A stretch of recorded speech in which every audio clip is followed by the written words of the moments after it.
Hello, welcome back to the new Yachtsman. Today I have a great guest named Stephen Myers, and he's the CEO of YATCO. And YACHTCO is a really nice website for finding your first yacht. They've got a great search engine, it's a very graphical interface, and he's going to take us through the company and how the website works. And I also want to explain that kind of the yacht search engines and using Google has become very confusing. The very large brokerage houses have mastered the art of grabbing data from other websites and putting it on their site like it's their own. So it's very hard to tell who the central agent is and who you should really call about a brokerage yacht. And when you're in YACHTCO or one of these really premium search engines, you can drill down and figure out who the expert on that yacht is. So, Stephen, why don't you begin by introducing yourself and the company? Yeah, sure. Thank you. Thank you, Bill. Yeah, I mean, I think that's a good place to start. I'll come back a little bit about myself, but I think, as you mentioned, I think there is a lot of confusion out there. I've been running Yatco for 20 years now. Over the years, we've seen a lot of companies come and go, scraping data, posting it up, bait and switch listings, as they call them, ghost listings, as they call them.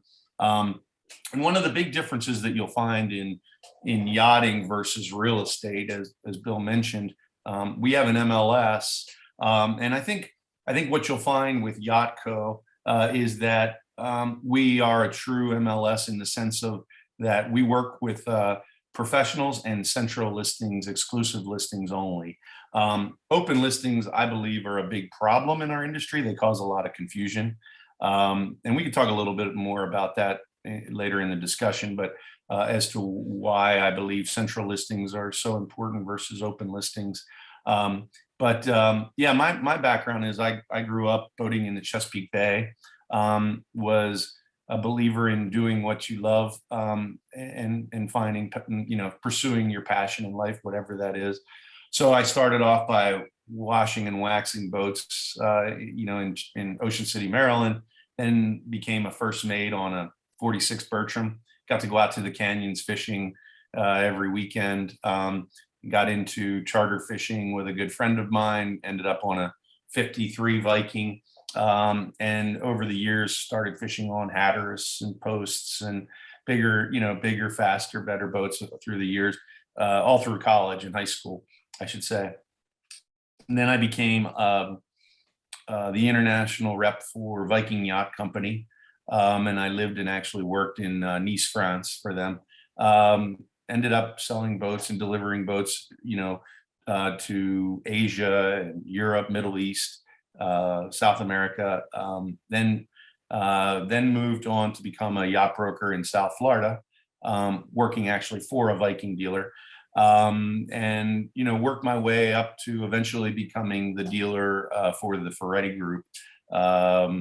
And became their number one dealer in the world, and sold to a publicly traded company called MarineMax in 2003.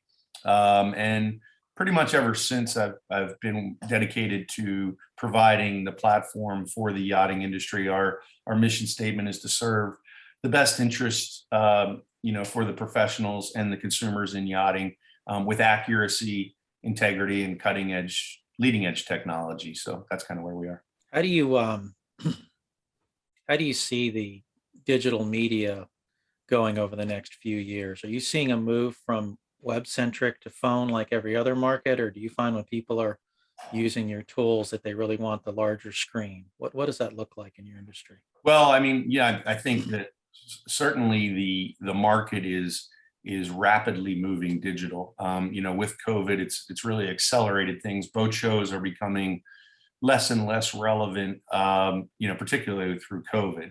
And yeah, I mean, all the data is out there now. There was a period in our industry where some of the data was held back. Now I think everyone has come full circle to full disclosure of data. And right now we see about a 50-50 mix. Oftentimes in yachting, particularly by the time you get to $1 million and above, oftentimes, the yachtsman has owned, several boats already. And so they're pretty methodical about their approach to it. For new people entering the market, I think that the difference between a phone and a desktop is all personal. A lot of the traditional yachtsmen, I think, are on larger screens just because of their age, right? But I'm sure if you're new to yachting, you might be 30 years old and hardly ever go to a large screen. So it's a personal preference. I know that everything we're doing, we're pivoting this year, our company, to in fact, I just had a meeting this morning, and we was talking about mobile first. So everything we're doing, we're thinking of mobile first, which traditionally we've kind of left on the back burner because of our audience. So the younger generation that's now coming along is demanding, more mobile, and so we're pivoting to that ourselves. What about the new yachtsman being able to save searches for future reference and maybe even push data out to them as new things that meet their criteria come up on the market? Yeah, we're actually, so for the, I guess, for the first decade or almost 2 decades now, we were primarily a B2B strength focused company, because there were consumer sites coming up every single day, and everything was being thrown at it, and we felt that there was the professional market was underserved.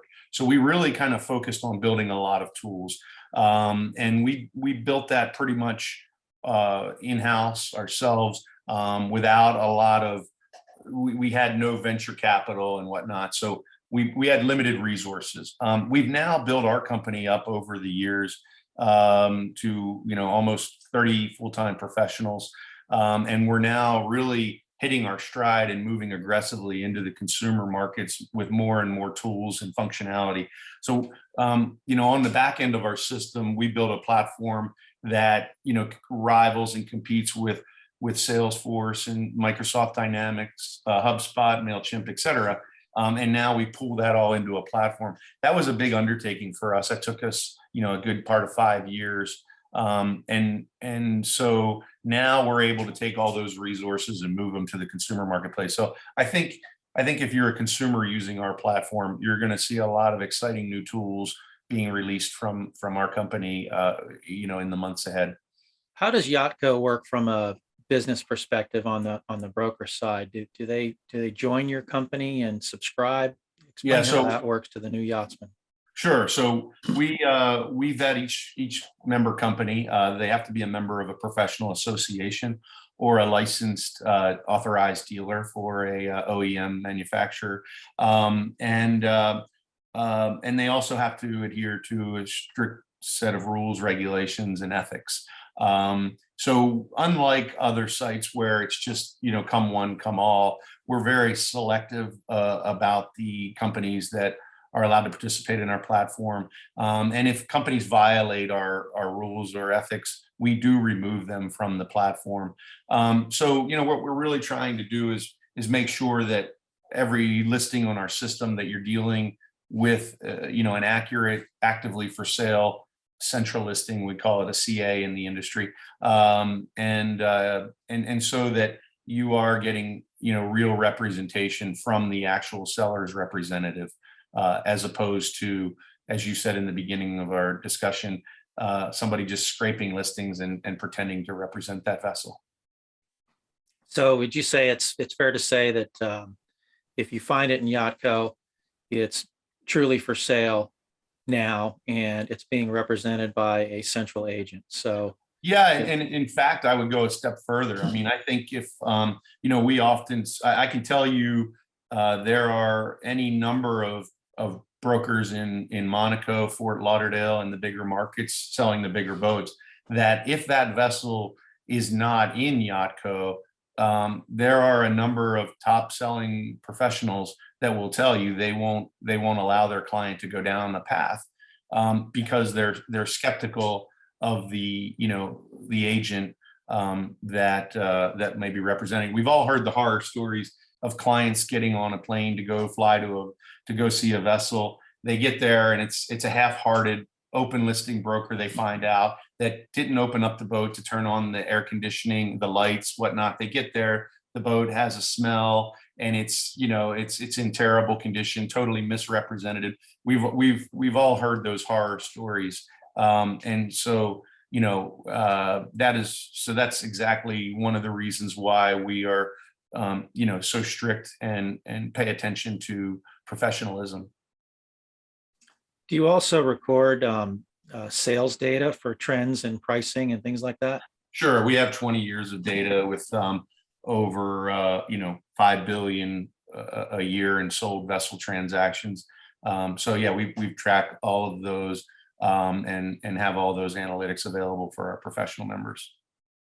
So the brokers can use that tool to help a client understand what the average sale price is for a given yacht series or something like that.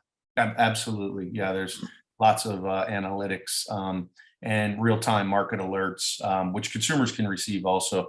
Actually, we're launching that in the month ahead. But at the moment, if you're working with a professional member broker of our system, they can receive real-time market alerts for price reductions, new to market, so on and so forth. Great. Well, thanks a lot. That's very helpful. Thanks, Stephen. And we'll get back with you for updates as you guys come out with new products. Let us know and we'll post it on the new Yachtsman. All right. And if you all found benefit in this, please like and subscribe. Thank you. Thank you very much. Take care. Bye-bye.